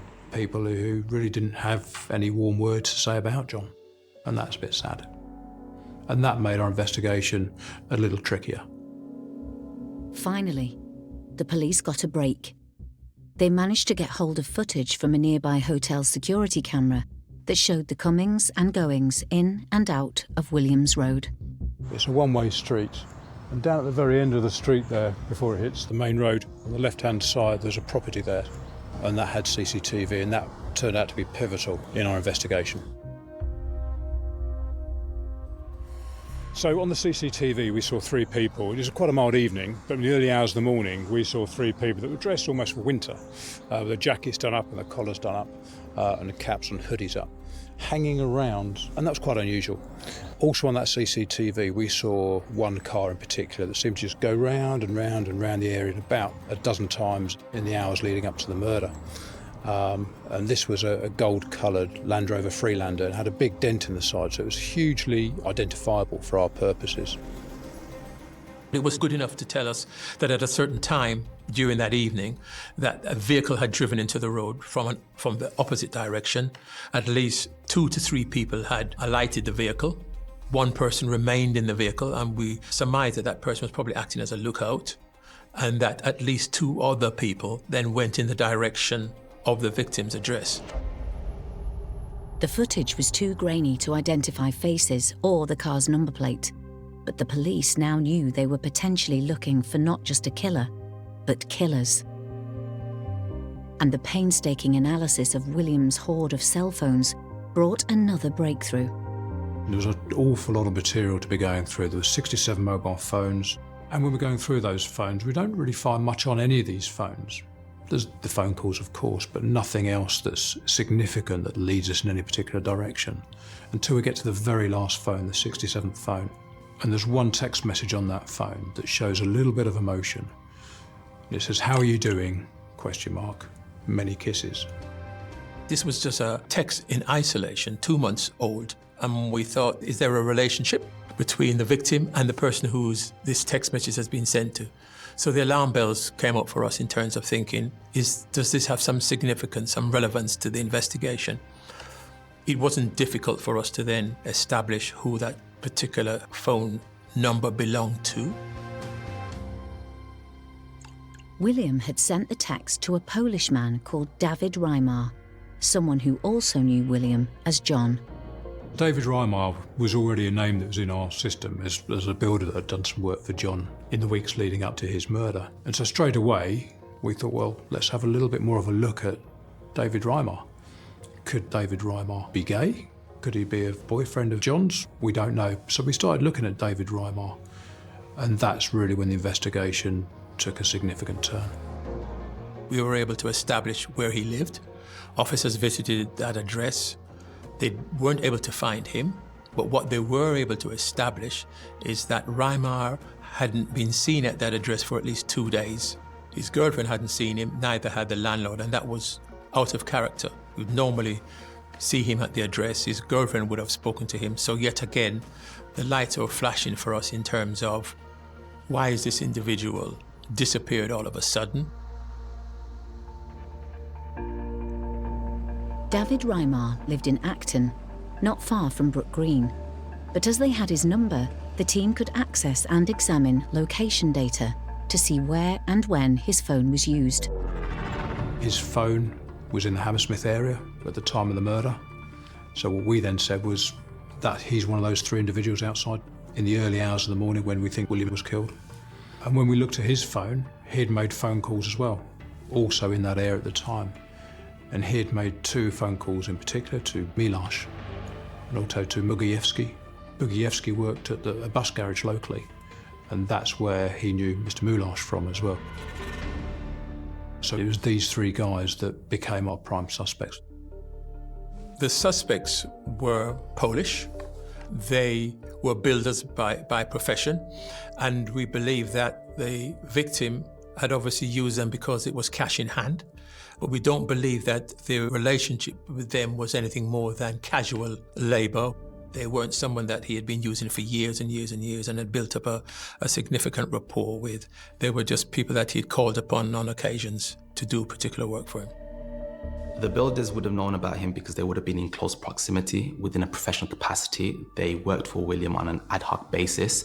As such, they had access to his properties and may have seen large amounts of sums in William's possession.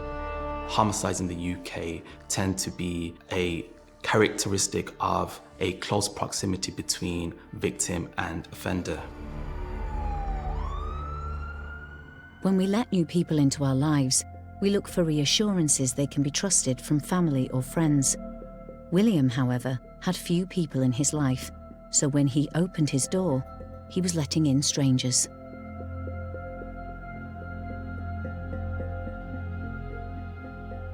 William had a reclusive, secret lifestyle. His sexuality, his financial status, not perhaps putting money in a bank, but more hiding it in some of his properties.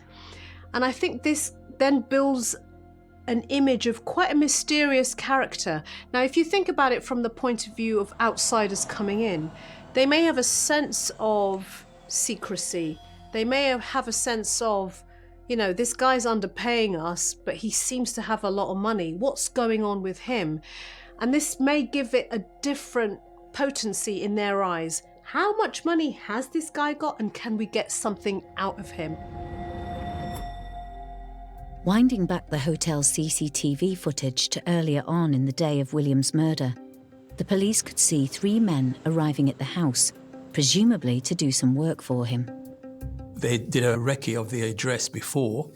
You know, we were confident that they had driven around and had identified where CCTV footage was likely to be. They took all the back routes that they could to get to the address in the first instance, and we were able to prove that. They didn't go on the high roads. They basically doubled back from using the side streets, getting to the address, reversing the car around and heading back through the side streets.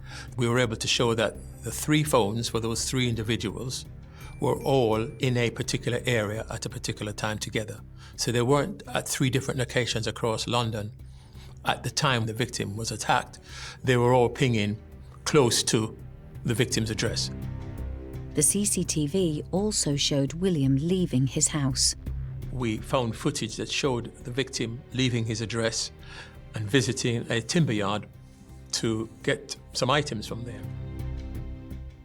And when he came back, we knew that the people who were working at his address on a particular day had left, because the footage could show people leaving.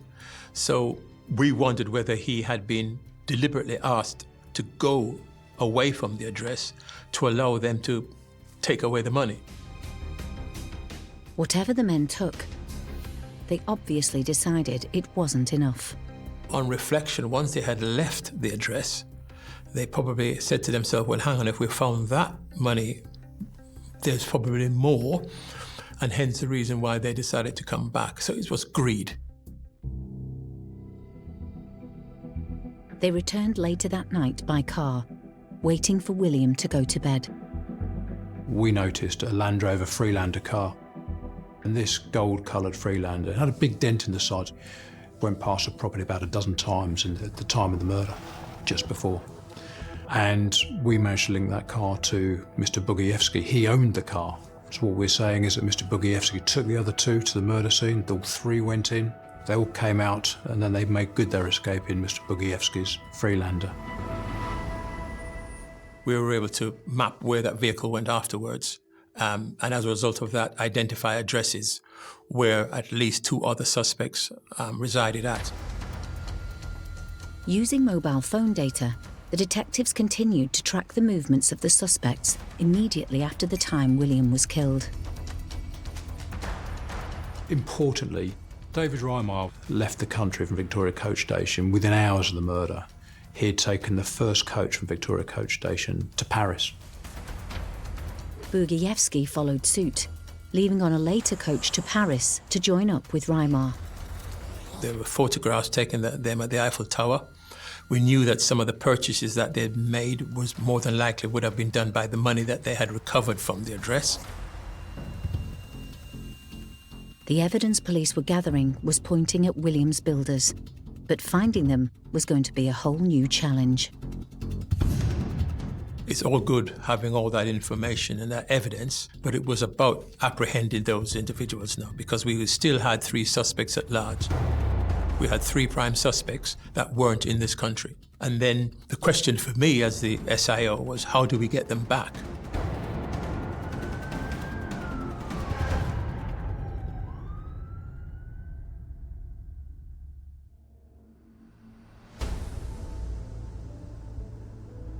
In November 2011, police had identified the 3 men they believed had brutally murdered reclusive 58-year-old William John Saunderson-Smith in his London home. Records showed that all 3 had now returned to their native Poland.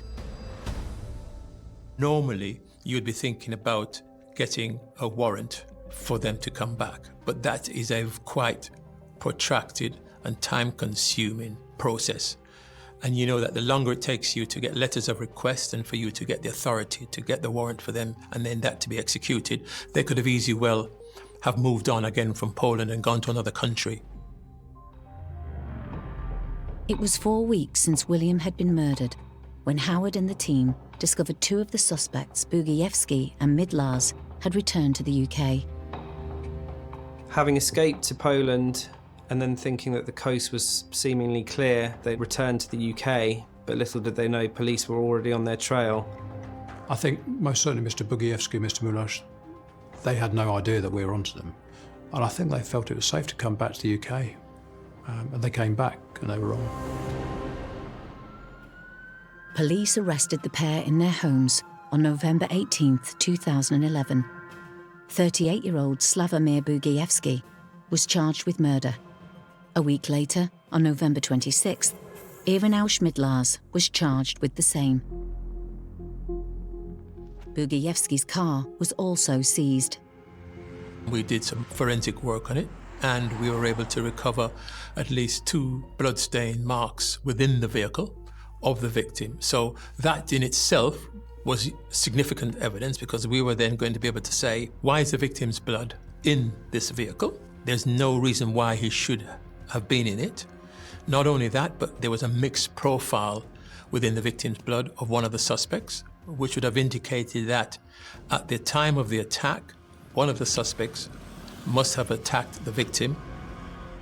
There were now 3 prime suspects for William's murder, but what had happened that day in the house was still a mystery. One of the 3 builders, 24-year-old David Reimar, was still at large in Poland. We thought, why not just give him a ring? We gave him a ring.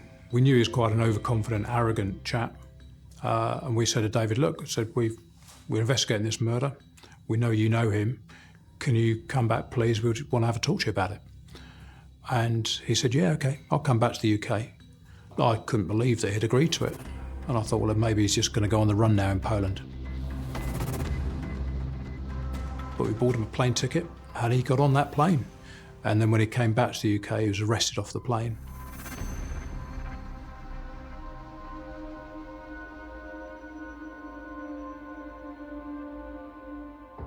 William hadn't let many people into his life, let alone his home.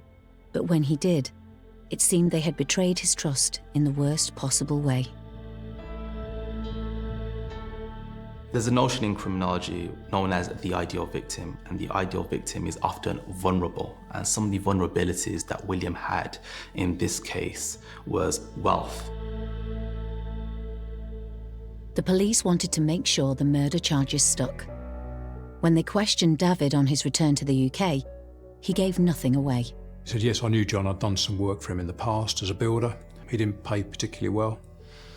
But then I just chose to go back to Poland. I'd finished a relationship with my girlfriend and I just wanted to go back to Poland. We asked him why he'd gone via France, and he didn't really have an answer for that other than it was the first opportunity to get out of the country. In terms of the text message, we were never able to establish whether there was a relationship between Reimar and our victim. But to be perfectly honest with you, that was not something that was going to concern us anymore. The mere fact that we were able to identify who that phone number was attributed to was enough. We didn't have to drill down into that anymore. One thing that became hugely apparent to us was that David had money problems. Mr. Bugiewski, he owed people money as well. This, for us, we're saying, was a motive for the killing. The CPS, on reflection, having looked at all of the mounting of evidence that we'd gathered in terms of forensics, in terms of phone data, in terms of CCTV footage, the CPS decided, yes, sufficient for them to be charged. And then, as they say, let the battle commence. On Monday, 16th of July 2012, Reimar, Bugiewski and Midlars all went on trial for murder at the Old Bailey. All three pleaded not guilty.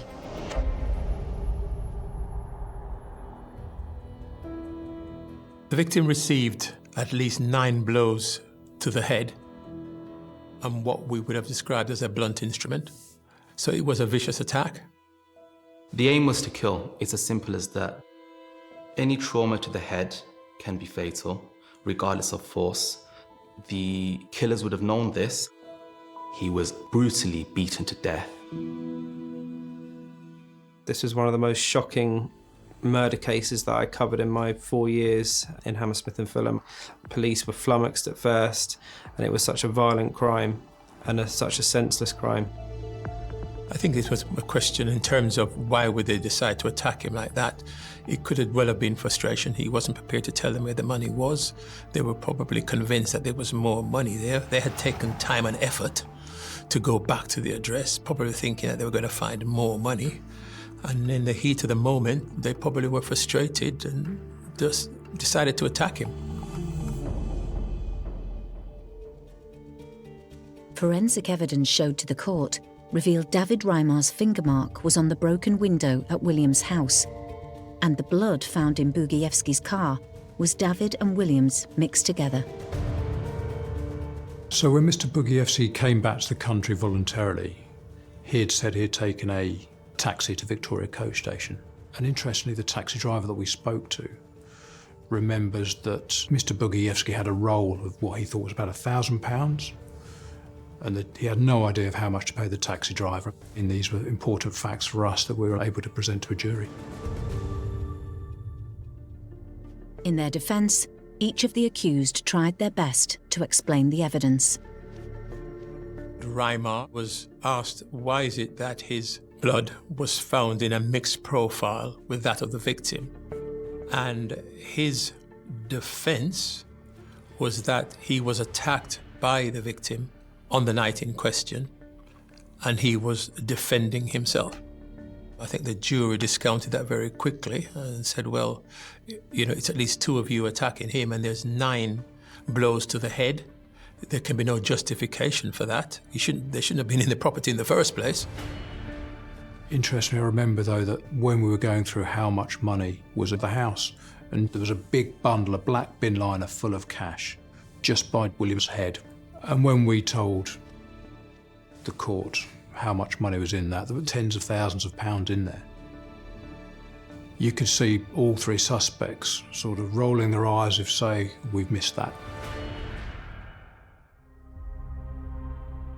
There was no doubt in my mind that they were guilty.